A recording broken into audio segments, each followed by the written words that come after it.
Episode 2639 Hariom की मौत। भाइयों, वीडियो को ज़्यादा से ज़्यादा लाइक करें, वीडियो को शेयर करें और चैनल को सब्सक्राइब करना ना भूलें। भाइयों, ज़्यादा से ज़्यादा भाई मेंबरशिप लेकर चैनल को सपोर्ट करें। बूम! उत्तरी पर्वत के शिखर पर एक विशाल आग कमल खिल गया। आकाश और पृथ्वी हिल उठे, वायु और बादल हिल उठे। विलुप्ति की शक्ति से भरा एक शक्ति तूफान अचानक बह निकला। पहाड़ के ऊपर हवा में हर किसी के हाव भाव काफी बदल गए। उनके चेहरे आतंक से भर गए थे क्योंकि वे हताश होकर पीछे मुड़े और पहाड़ से नीचे की ओर भागे। उन्हें डर था कि वे इस शक्ति तूफान में फंस जाएंगे और एक आपदा का सामना करेंगे। इस समय, यहाँ तक कि उत्तरी उजाड़ हॉल के बुजुर्ग और सदस्य भी बाकी सब चीजों की उपेक्षा करके भाग गए। जहां तक हरिओम और आकांक्षा की बात है, किसी ने उन पर कोई ध्यान नहीं दिया। यदि ध्रुव ने जानबूझकर उनके पास आने वाले शक्ति तूफान को दूर नहीं किया होता, तो वे दोनों गंभीर रूप से घायल हो गए होते। काफी देर के बाद, जब तूफान थम गया, तो ध्रुव ने अपना सिर घुमाया और हरिओम और आकांक्षा की ओर उदासीन भाव से देखा। जब ध्रुव ने दोनों की शक्ल देखी तो उसने अपनी भौहें सिकोड़ लीं। उसकी आकृति चमक उठी और वह पलक झपकते ही उनके सामने आ गया। जैसे ही वह हमला करने वाला था, उसका दिल थोड़ा कांप उठा और वह रुक गया। इतनी करीब दूरी पर ध्रुव को हल्का सा महसूस हो रहा था कि आकांक्षा के शरीर में एक बेहद शक्तिशाली शक्ति लगातार इकट्ठा हो रही है और बढ़ रही है। इस बल की ताकत कुछ ऐसी थी जिसे ध्रुव ने आकांक्षा के शरीर से पहले कभी महसूस नहीं किया था। ये कहा जा सकता है कि इतनी शक्तिशाली ताकत थोड़े समय में ही हासिल की जा सकती थी। जैसे ही ये विचार उसके दिमाग में घूमे, ध्रुव ने संदेह से हरिओम की ओर देखा। यदि ऐसा मामला था, तो एकमात्र स्पष्टीकरण हरिओम था। ये हो सकता है। ध्रुव ने अपनी भौहें ऊपर उठाईं। ऐसा लग रहा था जैसे उसने कुछ सोच रखा हो। एक विचार तुरंत उसके दिमाग से गुजरा और उसकी भौहों के बीच की विशाल आध्यात्मिक शक्ति तुरंत बाहर निकल आई। ये धीरे से हरिओम के शरीर से चिपक गया और सावधानीपूर्वक जांच की गई। जब ध्रुव ने महसूस किया कि जबरदस्त आध्यात्मिक शक्ति हरिओम के शरीर से तेजी से बाहर निकल रही है, तो उसकी आंखों में भाव अचानक थम गए। उसने कभी नहीं सोचा था कि हरिओम, जो मूल रूप से आकांक्षा की भ्रमपूर्ण दिव्य आंखें चुराना चाहता था, उसे आकांक्षा से प्रतिक्रिया का सामना करना पड़ेगा। अब, न केवल वह भ्रमपूर्ण दिव्य आंखें प्राप्त करने में असमर्थ था, बल्कि उसकी साधना भी साफ तौर से खत्म हो गई थी। ये वाकई आश्चर्य की बात थी। ध्रुव ने आकांक्षा के शरीर पर नजर डाली और देखा कि बड़ी मात्रा में शक्ति अभी भी पागलपन से इकट्ठा हो रही थी। ध्रुव की जांच के आधार पर आकांक्षा की साधना मूल परिवर्तन क्षेत्र के प्रारंभिक चरण के करीब थी।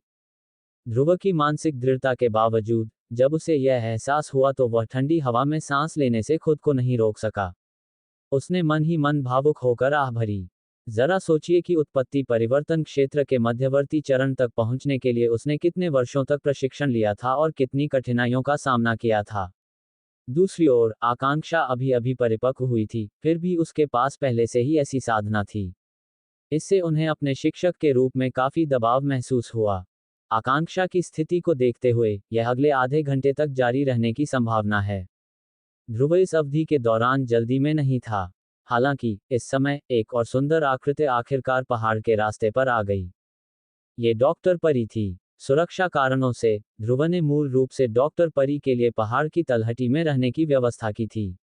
उसने कभी नहीं सोचा था कि वह वास्तव में उसका पीछा करेगी।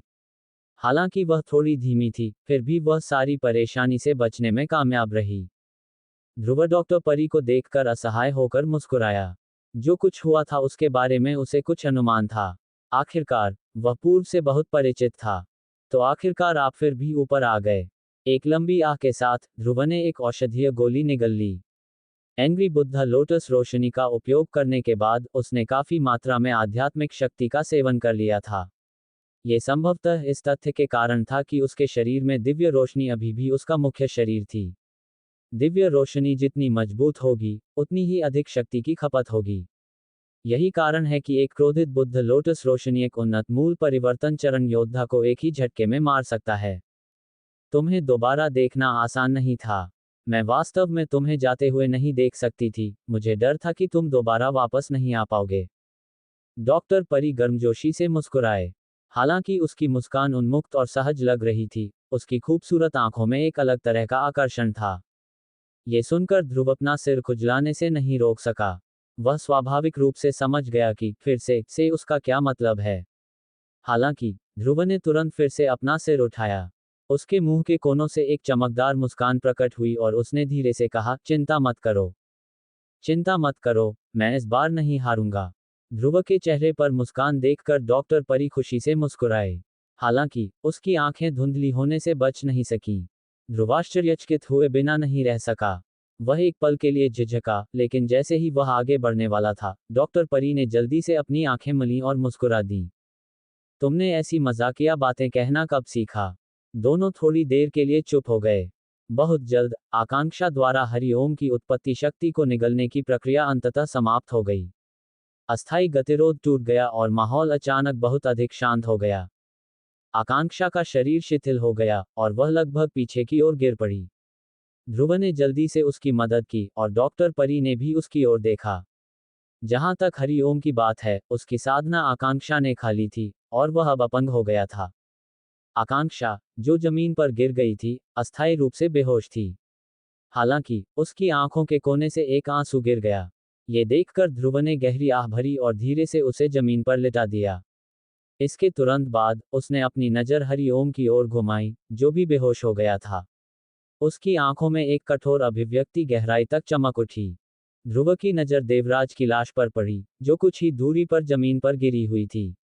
उसने अपनी स्टोरेज रिंग से एक क्रिस्टल ताबूत निकाला और उसे स्टोर कर लिया। जिसके बाद वह डॉक्टर परी, आकांक्षा और हरिओम को उत्तरी पर्वत से दूर ले गए।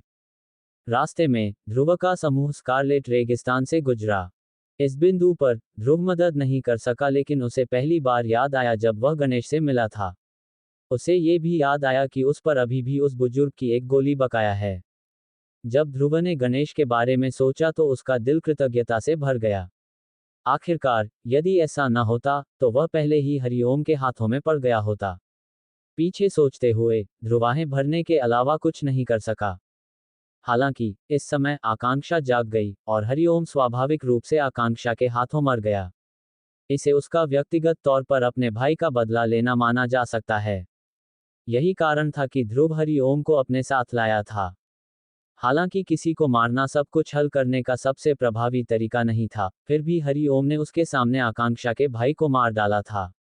अगर उसने बदला नहीं लिया, तो ध्रुव को डर था कि देर सबेर यह आकांक्षा के दिल में गांठ बन जाएगा। इससे उनके भविष्य पर काफी असर पड़ेगा। निस्संदेह कोई भी ये बता सकता है कि किसी को मारने के बाद आकांक्षा को कैसा महसूस हुआ था, उसके गालों से लगातार बहते आंसुओं से। ध्रुव ने उसे सांत्वना नहीं दी या उसे रोका नहीं। ऐसी बहुत सी बातें थीं जिन्हें स्वयं ही वहन करना पड़ता था। इस दर्दनाक प्रक्रिया को स्वयं को पचाने और आत्मसात करने की भी आवश्यकता होती है। दूसरों की मदद अक्सर अन्य सामग्रियों में मिला दी जाएगी और जरूरी नहीं कि इससे अच्छा परिणाम प्राप्त हो। इसके विपरीत, यदि आकांक्षा इसे अकेले सहन करने और इस मामले की धुंध से बाहर निकलने में सक्षम थी, तो ध्रुव को यकीन था कि आकांक्षा पहले ही आधी मजबूत व्यक्ति बन चुकी थी। जहां तक दूसरे आधे हिस्से की बात है, यह उसकी अपनी साधना थी। उत्तरी पर्वत का मामला समाप्त होने के बाद ध्रुव के समूह ने एक दिन बाद उत्तरी पर्वत छोड़ दिया। स्कारलेट रेगिस्तान से गुजरने के बाद वे मंडावा शहर पहुंचे। यह उत्तरी बंजर भूमि का सबसे केंद्रीय क्षेत्र था। हाल ही में मंडावा शहर में हर 5 साल में एक बार होने वाला एक भव्य कार्यक्रम यहां आयोजित किया जा रहा था। लावा कवच टावर। भाइयों, वीडियो को ज्यादा से ज्यादा लाइक करें, वीडियो को शेयर करें और चैनल को सब्सक्राइब करना ना भूलें। भाइयों, ज्यादा से ज्यादा भाई मेंबरशिप लेकर चैनल को सपोर्ट करें।